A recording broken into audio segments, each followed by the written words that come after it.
Bonjour, très heureux de vous retrouver pour ce troisième dimanche de l'Avent. Gaudete, c'est ainsi qu'on appelait autrefois ce troisième dimanche de l'Avent, car c'était le premier mot de la prière l'antienne qui ouvrait la liturgie avant le Concile Vatican II. Gaudete, cela veut dire réjouissez-vous, soyez dans la joie. Nous entendrons cet appel à vivre dans la joie dans la première lecture, chez le prophète Sophonie, puis avec Paul dans la deuxième lecture. Quant à l'Évangile, nous écouterons la suite de l'Évangile de Luc en suivant de nouveau Jean-Baptiste. Il répond aujourd'hui aux questions des gens qui s'interrogent « Que devons-nous faire ?» Puis il annonce la bonne nouvelle qui vient, l'arrivée imminente d'un plus fort que lui. Entrons dans l'écoute de cette parole afin d'accueillir dans l'aujourd'hui de nos vies la venue si proche du Sauveur. Et commençons par la première lecture.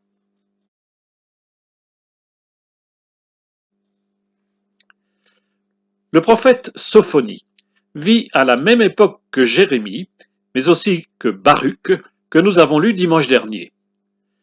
Quelques années avant l'exil à Babylone, vers les années 630-610 avant Jésus-Christ, Sophonie annonce tout proche le jour du Seigneur. C'est un temps de fureur et de détresse, avec presque les mêmes mots qu'on chantait autrefois le jour des obsèques, dies irae, dies illa, ce qui voulait dire jour de colère que ce jour-là.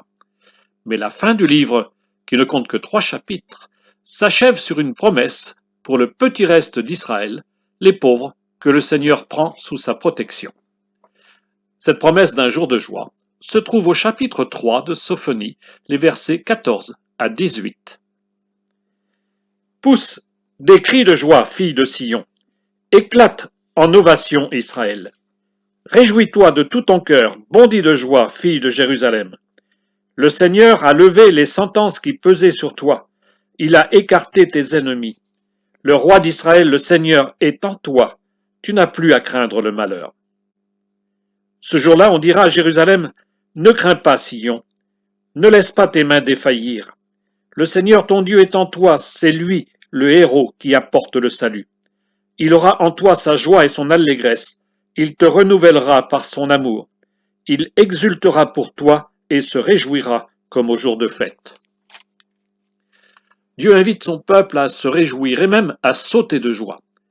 Les versets qui précèdent disent à qui s'adresse ce message. Je cite le verset 12. « Je laisserai chez toi un peuple pauvre et petit » ou encore au verset 13 « Ils pourront paître et se reposer, nul ne viendra les effrayer. » Ces paroles révèlent un Dieu proche des petits. Il apaise les cœurs angoissés, il les protège contre les ennemis. La joie n'est pas seulement pour les pauvres que Dieu sauve et aime, elle est aussi en Dieu lui-même. Il aura en toi sa joie et son allégresse. Ce jour de joie ne s'est-il pas réalisé lorsque Dieu est venu vraiment habiter chez nous? Le Seigneur, ton Dieu, est en toi, c'est lui le héros qui apporte le salut. N'est-ce pas ce jour de bonheur que Jean-Baptiste proclame dans l'évangile de ce dimanche en annonçant la bonne nouvelle? Mettons-nous maintenant à l'écoute de la deuxième lecture. Nous entendions dimanche dernier Paul saluer la jeune communauté de la ville de Philippe dans l'introduction à sa lettre et leur dire son affection.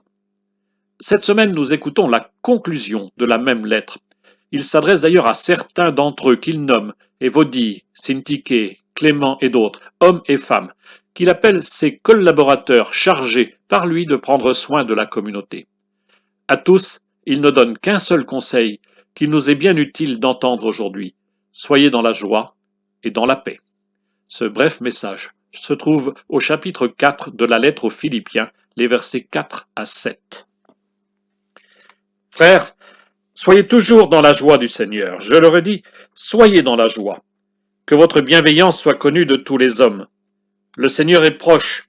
Ne soyez inquiets de rien, mais en toutes circonstances, priez et suppliez, tout en rendant grâce, pour faire connaître à Dieu vos demandes. Et la paix de Dieu, qui dépasse tout ce qu'on peut concevoir, gardera vos cœurs et vos pensées dans le Christ Jésus. Nous avons bien entendu. Paul, qu'on soupçonne souvent de misogynie, n'a pas hésité à confier la communauté de Philippe à des femmes. Il leur demande simplement de bien s'entendre entre elles. entre elles et aux hommes de les soutenir. Ce qui fait la vie d'une communauté chrétienne, c'est donc ici la joie. Et Paul insiste, je le redis, soyez dans la joie. Comment vivre la foi si c'est dans la tristesse? Comment vivre l'annonce de l'Évangile s'il n'y a pas de bienveillance entre frères et donc de la beauté entre nous, de la douceur, de la patience? Comment sortir de l'inquiétude si on ne puise pas la force dans la prière qui est à la fois supplication et action de grâce? Nous avons le cœur vrillé sans doute par tout ce qui vient de secouer notre pauvre Église cette année. Entendons donc l'appel de Paul. Soyez toujours dans la joie du Seigneur.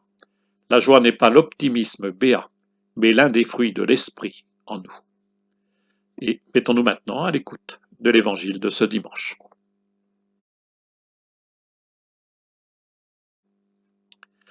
Nous continuons ce dimanche à lire le chapitre 3 de Luc qui nous raconte la mission de Jean-Baptiste.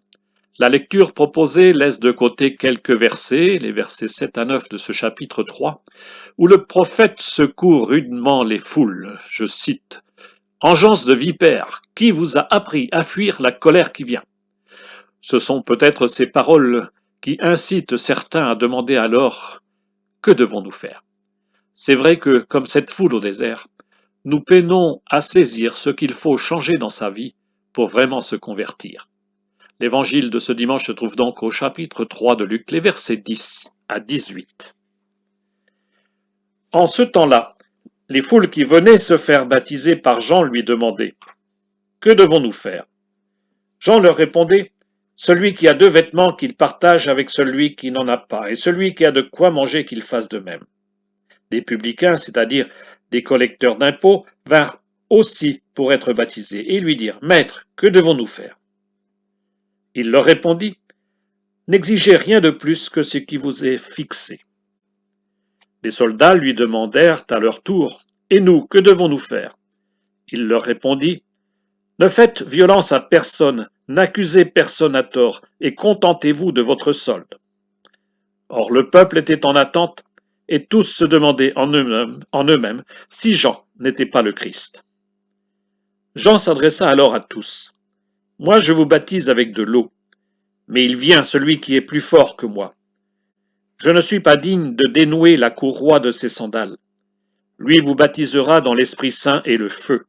Il tient à la main la pelle avanée pour nettoyer son aire à battre le blé, et il amassera le grain dans son grenier. Quant à la paille, il la brûlera au feu qui ne s'éteint pas. » Par beaucoup d'autres exhortations encore, il annonçait au peuple la bonne nouvelle. Cet évangile tel qu'il nous est donné à entendre peut se découper en 2 parties qui chacune répondent à une question. La première, que devons-nous faire? Et la seconde, es-tu le Messie attendu? La première question amène à réfléchir sur ce que veut dire se convertir. Quant à la seconde, elle touche plutôt la foi elle-même en interrogeant sur l'identité même, l'être de Jésus. Commençons par la première question, que devons-nous faire? Les gens viennent pour être baptisés dans l'eau du Jourdain. Le prophète Jean les interpelle vivement pour qu'ils se convertissent. Mais que veut bien dire se convertir? Plus loin dans l'Évangile, Jésus invitera à devenir disciple, à tout quitter pour le suivre. Jean, ici, n'invite pas à un changement radical.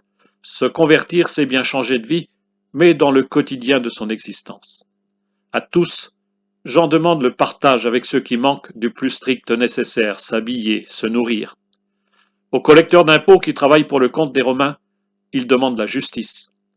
Aux soldats, sans doute des Juifs enrôlés dans les armées, il demande d'éviter la violence et le vol. Pour devenir un jour disciple de Jésus, il faut d'abord entendre ce double appel au partage avec les plus pauvres et à la justice. La seconde question concerne plutôt l'inquiétude religieuse et donc la foi qui naît dans le cœur de celui qui cherche. Luc parle ici du peuple en attente, le peuple d'Israël, en cet automne de l'an 28 où le Christ va paraître sur les rives du Jourdain et commencer sa mission. On s'interroge alors, peut-être ce Jean qui baptise est-il le Messie attendu? Mais sa réponse est claire, je ne le suis pas. Dans sa réponse, Jean apporte quelques précisions. D'abord, il vient celui qui est plus grand que moi.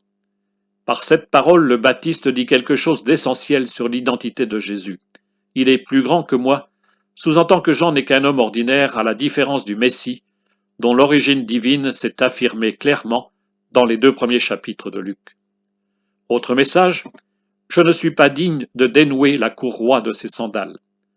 S'agenouiller aux pieds de l'autre pour lui laver les pieds, c'est le travail de l'esclave. Or, Jésus n'hésitera pas à se mettre à genoux devant ses disciples juste avant de donner sa vie. Là où Jean n'osait pas même s'abaisser tant il s'estimait indigne de servir un tel maître, le maître, lui, n'hésitera pas à se faire l'esclave de tous. Écoutons encore. Moi je vous baptise dans l'eau, lui vous baptisera dans l'Esprit Saint et le feu. Le baptême de Jean est un baptême de conversion pour le pardon des péchés. Cela demeure dans le rite du baptême tel que nous le vivons aujourd'hui. Mais le baptême de Jésus, c'est aussi la Pentecôte, le baptême dans l'Esprit et le feu que Luc racontera dans les Actes des Apôtres. Cela aussi se vit pour les catéchumènes dans le rite du baptême. L'onction avec le Saint-Crème, renouvelée à la confirmation, c'est bien le baptême de Jésus. Vivre son baptême, c'est avoir le cœur brûlant d'amour. L'image du feu est complétée par une autre image, celle de la pelle avanée, qui sépare le bon grain de la paille. Jean-Baptiste annonce que l'irruption de Dieu dans l'histoire va bousculer l'humanité. Et c'est bien ce qui s'est passé en quelques mois intenses jusqu'au Golgotha.